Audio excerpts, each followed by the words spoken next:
Dan hari ini saya akan menyampaikan firman dengan judul Berjaga-jaga di Akhir Zaman. Mari kita akan baca Roma 13 ayat 11 sampai 14 yang berbunyi demikian. Hal ini harus kamu lakukan karena kamu mengetahui keadaan waktu sekarang, yaitu bahwa saatnya telah tiba bagi kamu untuk bangun dari tidur. Sebab sekarang keselamatan sudah lebih dekat bagi kita daripada waktu kita menjadi percaya. Hari sudah jauh malam, telah hampir siang. Sebab itu marilah kita menanggalkan perbuatan-perbuatan kegelapan dan mengenakan perlengkapan senjata terang. Marilah kita hidup dengan sopan seperti pada siang hari. Jangan dalam pesta pora dan kemabukan. Jangan dalam percabulan dan hawa nafsu. Jangan dalam perselisihan dan iri hati. Tetapi kenakanlah Tuhan Yesus Kristus sebagai perlengkapan senjata terang, dan janganlah merawat tubuhmu untuk memuaskan keinginannya. Saudara sekalian, adalah sebuah kenyataan yang tidak bisa disangkal bahwa kita hidup dalam satu dunia yang semakin tua. Sumber alam makin lama kian menipis dan tidak lama lagi akan segera habis. Beberapa waktu yang lalu saya membaca di sosial media bongkahan pulau es raksasa yang sangat besar di Antartika telah terbelah. Karena apa? Karena masalah pemanasan global yang terjadi. Dan ini akan meningkatkan derajat panas bumi ini. Ya, dunia di mana kita tinggal ini akan segera berakhir. Dan Tuhan Yesus Kristus akan datang lagi pada puncak sejarah dunia. Kapan hal itu terjadi? Tepatnya kita tidak tahu. Karena Matius 24 ayat 36 berkata tentang hari kedatangan anak manusia. Tidak ada seorang pun yang tahu. Malaikat tidak tahu, anak manusia tidak tahu. Hanya Bapa sendiri yang tahu. Karena itu kita tidak boleh menghitung-hitung, meramal-ramal kapan kira-kira Tuhan akan datang kembali. Kalau malaikat dan anak manusia pada waktu itu tidak tahu, pendeta tidak boleh sok tahu tentunya. Tetapi yang jelas, Roma 13 ayat 11 tadi berkata bahwa keselamatan sudah lebih dekat bagi kita daripada waktu kita menjadi percaya. Artinya kedatangan Tuhan sudah sangat singkat, sudah makin dekat lagi. Nah, di ayat 12 dikatakan hari sudah jauh malam, telah hampir siang. Itu menunjukkan sebentar lagi surya kebenaran akan segera muncul. Yesus akan datang. Dalam Wahyu 3 ayat 11, Yesus sendiri pernah berkata, "Aku datang segera. Peganglah apa yang ada padamu, supaya tidak seorang pun mengambil mahkotamu." Saudara, karena Tuhan bilang, "Aku datang segera," kita harus waspada. Kita tidak boleh menjadi tim perencana kedatangan Tuhan. Karena kita nggak pernah diangkat menjadi tim itu yang memikirkan, menghitung-hitung kapan Tuhan datang. Tapi mari kita menjadi tim penyambutan kedatangan Tuhan. Kapanpun Tuhan datang, Maranatha, ya Tuhan, datanglah dengan segera. Nah, walaupun kita tidak tahu kapan kedatangannya, kita harus mengerti apa tanda-tanda yang mendahului kedatangannya. Para murid pernah menanyakan hal ini langsung kepada Yesus dalam Matius pasal 24. Dan di dalam ayat 4 dan 5 dikatakan, jawab Yesus kepada mereka, "Waspadalah supaya jangan ada orang yang menyesatkan kamu, sebab banyak orang akan datang dengan memakai namaku dan berkata, 'Akulah Mesias,' dan mereka akan menyesatkan banyak orang." Alkitab mengingatkan, di akhir zaman akan muncul banyak penyesat-penyesat, Mesias-Mesias palsu. Saudara, beberapa waktu yang lalu muncul sebuah gereja yang bernama Gereja Tuhan yang Maha Besar, yang mengatakan bahwa Mesias itu sudah datang ke dunia. Kalau dulu sebagai laki-laki Yesus, sekarang datang sebagai perempuan. Mereka sangat aktif di sosial media. Bahkan dalam bahasa Indonesia, kita harus waspada. Ini adalah salah satu penyesat yang muncul di akhir zaman. Jangan dengarkan mereka. Ciri yang berikutnya adalah di ayat 6 dan 7a. Dikatakan kamu akan mendengar deru perang atau kabar-kabar tentang perang. Namun berawas-awaslah, jangan kamu gelisah, sebab semuanya itu harus terjadi. Tetapi itu belum kesudahannya. Sebab bangsa akan bangkit melawan bangsa dan kerajaan melawan kerajaan. Sepanjang sejarah peperangan sudah terjadi di mana-mana, menimbulkan korban jiwa yang begitu banyak, kerugian harta benda yang tidak sedikit. Tapi manusia dengan angkara murkanya masih tetap melanjutkan peperangan. Bahkan mereka menyiapkan diri untuk menyambut perang dunia ketiga, saudara. Nah, di dalam kitab Wahyu, kalau saudara pelajari, nanti pada waktu Antikris memerintah, akan ada 2 perang besar yang melibatkan negara-negara di dunia. Perang pertama disebut Gog dan Magog. Ini adalah perang antara kerajaan-kerajaan di utara Israel dan juga di selatan Israel akan menjepit mereka. Kalau saudara tarik garis lurus dari Israel, di atasnya itu Turki. Di atasnya lagi adalah Rusia atau negara dulunya Uni Soviet. Sedangkan selatannya adalah negara-negara Afrika. Berkaitan dengan itu juga negara-negara Arab. Akan terjadi perang utara dan selatan. Tapi kemudian akan disusul oleh perang kedua yang juga tidak kalah hebatnya, yaitu perang Harmagedon. Kalau yang pertama utara dan selatan akan menjepit Israel, yang kedua ini barat, negara-negara barat, Eropa dan sekutunya akan berperang dengan negara-negara timur. Akan ada 200 juta orang datang dari timur. Saya percaya China pasti ikut serta, mungkin dia akan kerjasama dengan negara-negara yang lain, barangkali Jepang atau Korea Utara dan sebagainya, menjepit Israel. Tapi pada waktu perang Harmagedon itulah Tuhan Yesus akan datang kembali menghukum antikris dan mencampakkan iblis dan pengikutnya 1000 tahun lamanya di dalam jurang yang tak terduga dalamnya.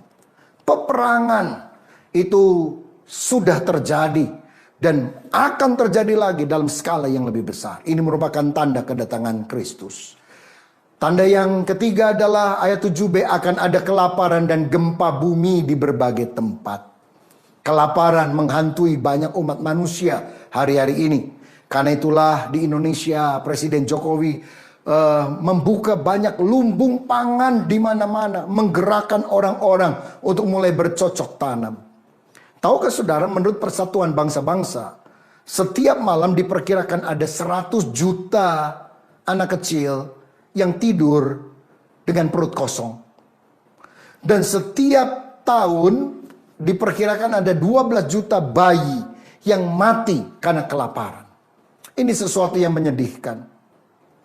Alkitab juga mencatat bahwa akan terjadi gempa bumi di berbagai tempat. Oh, tiap berapa hari sekali kita mendengar gempa bumi di berbagai tempat. Di Haiti beberapa waktu yang lalu dihantam gempa bumi hebat. Di Indonesia juga sering sekali terjadi gempa bumi, baik vulkanik karena letusan gunung berapi, tapi juga yang sangat berbahaya itu tektonik, saudara, karena lapisan bawah bumi yang bergeser. Itu merupakan tanda kedatangan Tuhan sudah makin dekat. Dan tanda berikutnya dicatat pada Matius 24 ayat 9 dan 10. Pada waktu itu kamu akan diserahkan supaya disiksa. Dan kamu akan dibunuh dan akan dibenci semua bangsa oleh karena namaku. Dan banyak orang akan murtad dan mereka akan saling menyerahkan dan saling membenci. Ini bicara soal aniaya yang akan terjadi dan kemurtadan dari orang-orang yang tidak bertahan akan terjadi. Saudara, hari-hari ini banyak orang Kristen di Afghanistan menjadi sangat ketakutan karena Taliban memegang kekuasaan. Dan dari sejarah waktu yang lampau mereka menyiksa anak-anak kecil, wanita-wanita, bahkan orang-orang Kristen. Dan hari-hari ini pun kita mulai mendengar beberapa hamba Tuhan mulai dicari door to door sehingga mereka harus melarikan diri. Dan kemudian mereka mengalami penyiksaan, bahkan ada yang mati dibunuh. Sesuatu yang sangat memprihatinkan. Bukan hanya di Afghanistan, tapi banyak negara lain juga seringkali mengalami aniaya. Tetapi di ayat 13 ada firman yang berkata, tetapi orang yang bertahan sampai pada kesudahannya akan selamat. Haleluya, ini janji Tuhan. Ayo kita bertahan sampai akhir. Artinya jangan menyangkali Kristus. Harus memiliki iman yang teguh di dalam Dia. Karena manusia hanya bisa membunuh tubuh dan tidak bisa melakukan lebih daripada itu. Tapi Tuhan bisa mencampakkan manusia ke dalam api neraka kalau kita tidak sungguh mengasihi Tuhan, tidak setia kepadanya. Tapi bagi orang yang setia, mahkota kehidupan Tuhan akan berikan. Kita akan bersama dengan Dia di dalam kerajaan sorga. Haleluya. Nah saudara, kedatangan Tuhan ke dunia ini akan terjadi dalam dua tahapan yang berbeda. Nah ini kita perlu paham. Pertama disebut sebagai pengangkatan atau rapture. Orang-orang percaya itu akan diangkat ke angkasa, bertemu dengan Tuhan di sana, lalu dibawa masuk ke dalam kerajaan sorga. Dan setelah kurun waktu tertentu, Kristus dan orang-orang kudusnya akan datang kembali dari sorga untuk menjejakkan kaki di bumi. Mendirikan kerajaan milenium, kerajaan 1000 tahun damai dengan ibu kotanya di Yerusalem di Palestina, yang setelah 1000 tahun akan merger, bergabung dengan kerajaan kekal, yaitu ada pemisahan antara sorga dan neraka. Bagaimana peristiwanya itu akan terjadi? Bersyukur 1 Tesalonika 4 ayat 16 dan 17 mencatat peristiwanya.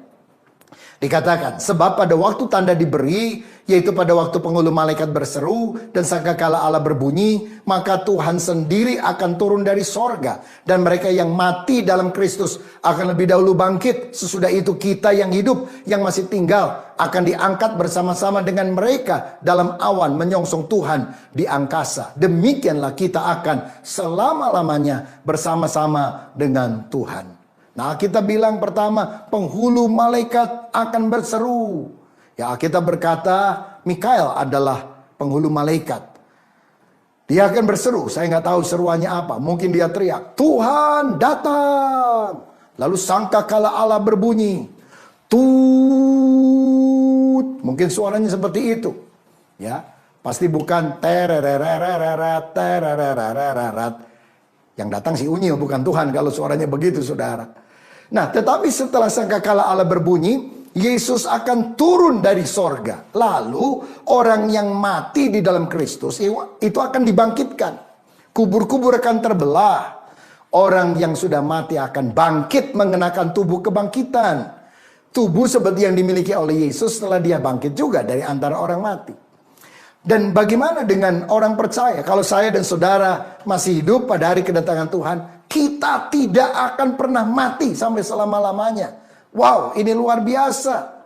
Tetapi kita akan diubah dalam sekejap mata, mengenakan tubuh kemuliaan. Tubuh yang dimiliki Yesus setelah dia bangkit dari antara orang mati. Lalu orang yang mati dalam Kristus yang telah diubah, dan kita yang masih hidup yang juga mengenakan tubuh kemuliaan akan diangkat bersama-sama menyongsong Kristus di awan-awan, sehingga kita bisa nyanyi di sana. Ada pertemuan di udara, pertemuan yang manis. Bisa lagu itu? Kalau tidak bisa belajar dulu. Sebab kalau nggak bisa jangan-jangan diturunin lagi saudara sekalian ya. Ya maksud saya, ayo kita siapkan diri kita karena kedatangannya pasti terjadi. Nah, yang penting sekarang bagaimana sikap kita menyambut kedatangan Tuhan tahap pertama, yaitu pengangkatan di awan-awan itu. Dalam Matius 24 ayat 40 sampai 42 dikatakan, pada waktu itu kalau ada dua orang di ladang, yang seorang akan dibawa dan yang lain akan ditinggalkan. Kalau ada dua orang perempuan sedang memutar batu kilangan, yang seorang akan dibawa dan yang lain akan ditinggalkan. Karena itu berjaga-jagalah, sebab kamu tidak tahu pada hari mana Tuhanmu datang.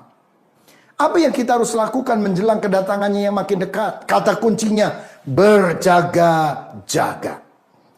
Karena orang yang berjaga-jaga, hidup di dalam kebenaran, kekudusan akan diangkat bersama dengan Kristus. Tetapi yang ditinggalkan akan masuk di dalam masa aniaya dari si antikristus.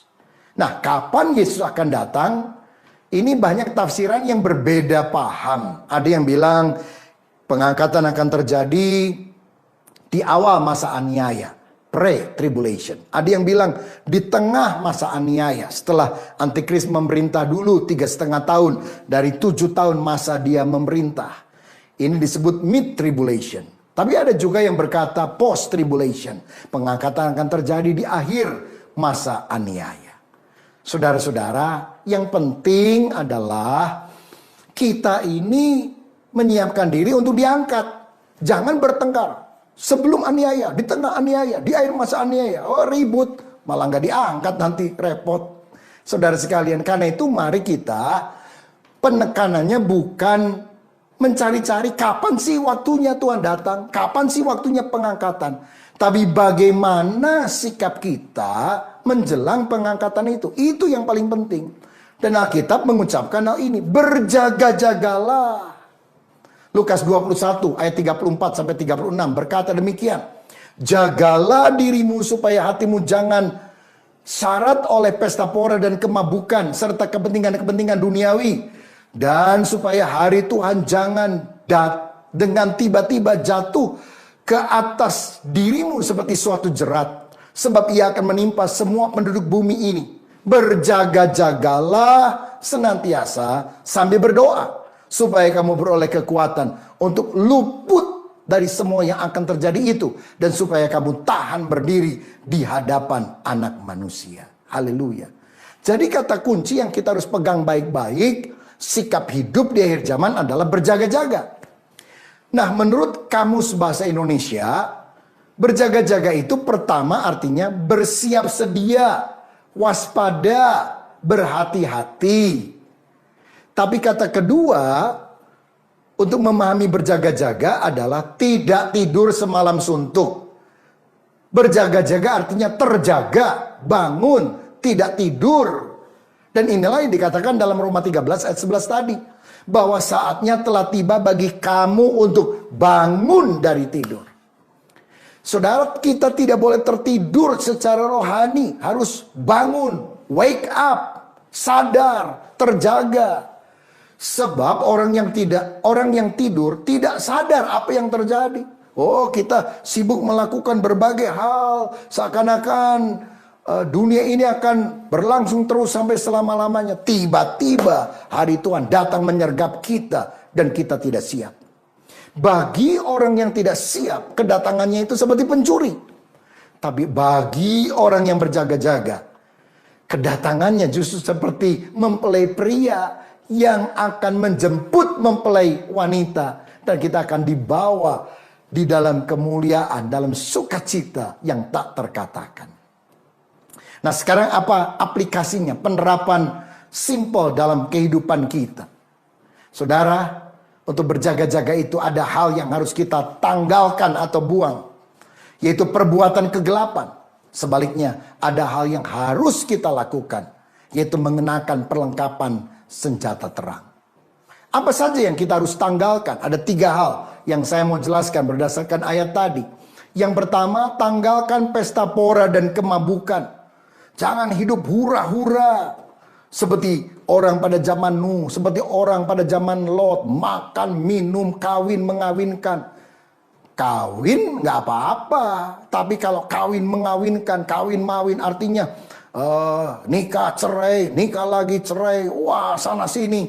Itu jelas hidup di dalam dosa. Makan pun nggak dosa, tapi rakus itu dosa, saudara-saudara.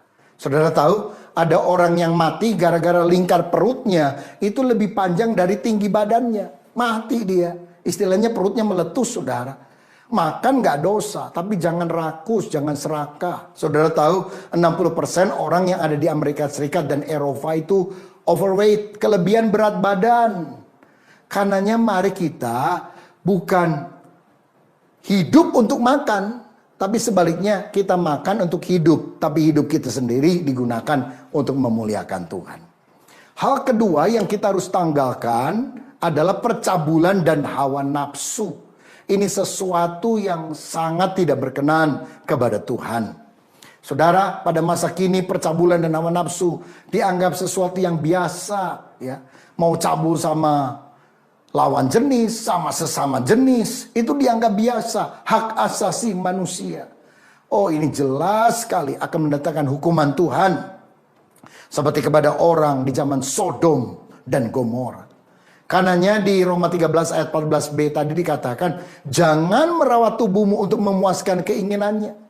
Keinginan daging, hawa nafsu harus ditekan, harus dimatikan, harus bertobat kita ini dari segala dosa pada pikiran, pada mata, pada perbuatan, pada sikap hati, pada apapun juga. Kita mau hidup kita dikuduskan makin berkenan kepada Tuhan. Nah, kalau Tuhan masih memberikan kesempatan untuk kita hidup sampai hari ini, jangan digunakan untuk kesenangan dosa, tapi sebagai kesempatan untuk kita berbalik, bertobat kepada Tuhan. Karena 2 Petrus 3 ayat 9 berkata, Tuhan tidak lalai menepati janjinya. Sekalipun ada orang yang menganggapnya sebagai kelalaian, tetapi ia sabar terhadap kamu karena ia mengendaki supaya jangan ada yang binasa, melainkan supaya semua orang berbalik dan bertobat. Tuhan gak mau ada satupun orang masuk neraka, tapi ada syaratnya. Harus berbalik, harus bertobat kepada Kristus, beriman kepada Dia agar kita diselamatkan. Saudara sekalian, hal ketiga perbuatan gelap yang harus ditinggalkan adalah perselisihan dan iri hati. Jangan hidup di dalam kebencian, dendam sama anggota keluarga, dendam sama teman dulu yang pernah dekat, sekarang menjadi musuh yang paling utama. Ayo kita tinggalkan semuanya itu. 1 Yohanes 3 ayat 15 berkata, setiap orang yang membenci saudaranya adalah seorang pembunuh manusia. Dan kamu tahu bahwa tidak ada seorang pembunuh yang tetap memiliki hidup yang kekal di dalam dirinya. Apa cirinya orang itu lahir baru? Kalau kasih Allah mengalir dalam hidupnya sehingga dia bisa mengampuni orang lain. Sehingga ketika orang menyakiti kita bisa seperti Yesus yang berkata, Bapa ampunilah mereka karena mereka tidak tahu apa yang mereka perbuat. 3 hal dosa yang kita harus tanggalkan. Jangan sampai kita melakukan 3 hal ini pada saat dimana Yesus segera akan datang. Tetapi sebaliknya, kenakanlah, kata firman, perlengkapan senjata terang. Ayat 14 berkata, kenakanlah Tuhan Yesus Kristus. Karena dialah perlengkapan senjata terang itu. Artinya, jadikanlah Yesus bukan hanya sebagai juru selamat yang mengampuni dosa kita, tetapi menjadi Tuhan, menjadi Raja yang kita taati 100%. Biar dia menguasai hidup kita, membuat kita menjadi anak terang, orang yang hidup dalam kebenaran. Saudara, berikan hidupmu 100% bagi Yesus. Jangan cuma 90% atau bahkan 99,9%. 100% bagi Yesus atau tidak usah sama sekali. Mengapa Yesus Kristus harus menjadi Tuhan dan Raja dalam kehidupan kita? Yang pertama, karena Yesus sanggup mengisi hati kita yang kosong. Matius 11 ayat 28, Yesus berkata, marilah kepadaku semua yang letih lesu dan berbeban berat, aku akan memberi kelegaan kepadamu. Hari ini jutaan manusia di dunia mengeluh dan menangis mencari pemuasan hati. Mereka mencarinya dalam uang, dalam gelar, dalam ketenaran, dalam nafsu. Semuanya kosong. Seperti yang pernah disampaikan seorang yang bernama Agustinus dalam bukunya My Confession, pengakuanku. Dia bilang, ya Tuhan, Engkau telah menciptakan kami dengan hati yang selalu resah dan gelisah sebelum kami mendapatkan ketentraman di dalam Engkau. Saudaraku yang hatinya gelisah, datanglah kepada Yesus. Bertobatlah dan katakan, Tuhan, Engkau melihat hatiku yang kosong. Ampunilah dosaku, masuklah di dalam hidupku. Kalau engkau menjadikan Yesus hari ini sebagai Tuhan dan Raja, engkau diselamatkan oleh Tuhan. Hatimu akan penuh dengan sukacita. Saya teringat Raja Rock and Roll sepanjang masa yang sangat populer pada zamannya, Elvis Presley. Oh, kaya raya, tenar. Tetapi menjelang akhir hidupnya, dia minta seorang temannya yang bernama Denny Mirror. Dia bilang, Denny, maukah engkau menyanyikan sebuah lagu bagiku? Lagu apa, Elvis? Dan Elvis ternyata tidak minta lagu rock and roll untuk dinyanyikan. Elvis berkata, nyanyikan bagiku lagu Rock of Ages. Batu karang yang teguh, itulah Yesus Kristus. Rock of Ages, cleft for me.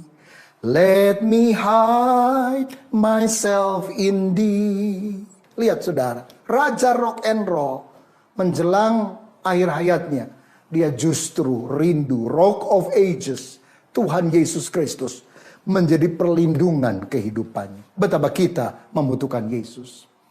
Yang kedua, mengapa kita harus menjadikan Yesus sebagai Tuhan dan Raja? Karena hanya Yesus yang bisa memberikan keselamatan kekal. Nabi hanya bisa memberikan tawaran keselamatan, bukan kepastian. Tapi Yesus berkata dalam Yohanes 14 ayat 6, Akulah jalan kebenaran dan hidup, tidak seorang pun sampai kepada Bapa kecuali melalui aku. Kisah Rasul 4 ayat 12, di bawah kolong langit ini tidak ada nama lain yang olehnya manusia bisa diselamatkan kecuali dalam nama Yesus. Yesus bukan cuma nabi, bukan cuma rasul. Dia adalah Tuhan Allah yang telah datang di dalam rupa manusia. Dia mencari orang berdosa, termasuk saya dan saudara. Dia memikul salib bukan karena kesalahannya, tapi karena dosa yang menyebabkan dia rela menanggungnya. Dosa kita, dosa saya dan saudara yang dipikulnya. Dan kalau engkau bertobat percaya, dosamu diampuni, engkau dijamin masuk ke dalam kerajaan sorga. Saudaraku, undanglah Yesus hari ini sebagai Tuhan dan Juru Selamat. Terimalah berita Injil. Dan yang ketiga, kenapa Yesus harus kita jadikan sebagai perlengkapan senjata terang? Sebagai Raja, sebagai Tuhan. Karena Yesus akan memakai kita menjadi alat terangnya. Kita berkata dalam 2 Korintus 5 ayat 17. Jadi siapa yang ada di dalam Kristus, dia adalah ciptaan yang baru. Yang lama sudah berlalu, sesungguhnya yang baru sudah datang. Hidup yang kotor kita tinggalkan. Sekarang kita hidup baru. Hidup yang dipakai untuk menyatakan kemuliaan Allah. Saya percaya Allah punya rencana sejak jutaan tahun yang lalu. Dia sedang memilih orang-orang percaya di akhir zaman untuk menjadi alatnya, dipakai Allah secara luar biasa. Dan saya mau katakan, orang yang sedang dia cari adalah engkau. Saudara yang sedang dicari oleh Allah. Saudara yang akan dipakai oleh Allah. Maukah engkau berkata, ini aku, utuslah aku ya Tuhan. Aku tidak mau menjadi alat iblis, tapi menjadi hamba Tuhan. Aku tidak mau mengikuti keinginan diriku sendiri, tapi keinginan Tuhan. Bahkan di masa pandemi ini, saya percaya ada revival besar akan terjadi. Saya membaca sejarah, ada revival after plague, atau setelah masa wabah. Di abad kedua misalnya ada wabah Antonin, seperempat kekaisaran Romawi. Orang-orang di sana mati karena wabah itu. Namun ini kemudian menyebabkan penyebaran kekristenan melalui pelayanan kasih dari orang-orang percaya kepada orang-orang susah. Dan juga pelayanan-pelayanan rohani yang mereka berikan kepada masyarakat luas pada masa wabah itu. Abad ketiga ada wabah Siprianus. Ini seperti wabah Ebola. Tapi kekristenan justru makin bertambah pesat pertumbuhannya pada saat masyarakat melihat pelayanan kemanusiaan dari gereja-gereja. Abad ke-16 wabah pes terjadi di Jerman, di Eropa. Tetapi orang-orang Kristen tidak meninggalkan pos pelayanannya. Para pendeta, para dokter, wali kota Kristen tetap melayani masyarakat seperti biasa. Walaupun mereka punya kemungkinan untuk tertular dan mati. Tetapi kemudian orang melihat dedikasi dan pelayanan kasih para pengikut Kristus itu menjamah hati masyarakat non-Kristen. Sehingga akhirnya penuaian jiwa terjadi. Bukankah hal itu juga bisa terjadi pada masa ini? Ketika pandemi COVID-19 merajalela di mana-mana. Saudara, kita harus bangkit menjadi alat kemuliaan Allah. Menyatakan kasih lewat pemberitaan Injil. Lewat pelayanan kasih holistik, diakonia yang kita lakukan. Supaya hati orang yang selama ini tertutup oleh Roh Kudus, hatinya digerakkan dan terbuka. Dan Matius 24 ayat 14 akan tergenapi pada zaman kita. Dan Injil kerajaan ini akan diberitakan di seluruh dunia, menjadi kesaksian bagi semua bangsa. Sesudah itu barulah tiba kesudahannya. Saudara, pada akhir zaman menjelang kedatangan Tuhan kali kedua, mari kita berjaga-jaga. Hiduplah di dalam doa, intim dengan Tuhan. Hidup kudus, taat kepada firman. Dan hidup untuk memberitakan Injil. Sehingga kita dipakai menjadi alat kemuliaannya. Sekarang mari kita mempersiapkan diri untuk masuk di dalam perjamuan kudus. Roti melambangkan tubuh Yesus Kristus yang dipecah karena dosa-dosa kita. Sedangkan Anggur melambangkan darah Yesus yang juga dicurahkan bagi kita.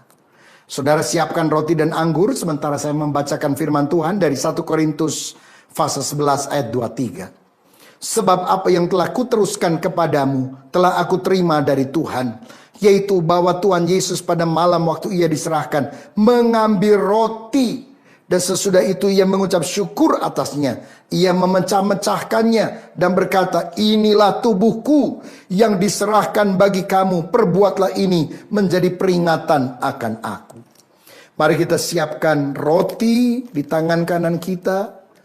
Dan kita berdoa. Bapa Surgawi, terima kasih Engkau telah mengutus putra tunggalmu Yesus datang ke dunia untuk menyelamatkan kami orang yang berdosa. Tubuhmu telah dipecahkan ya Tuhan Yesus untuk menyelamatkan kami. Karena itu saudara yang dikasih Tuhan, angkatlah roti di tangan kananmu tinggi-tinggi. Apakah saudara percaya roti yang diberkati ini ada persekutuan dengan tubuh Tuhan Yesus yang telah dipecahkan karena dosa-dosa kita? Amin. Kita makan dengan iman dalam nama Yesus.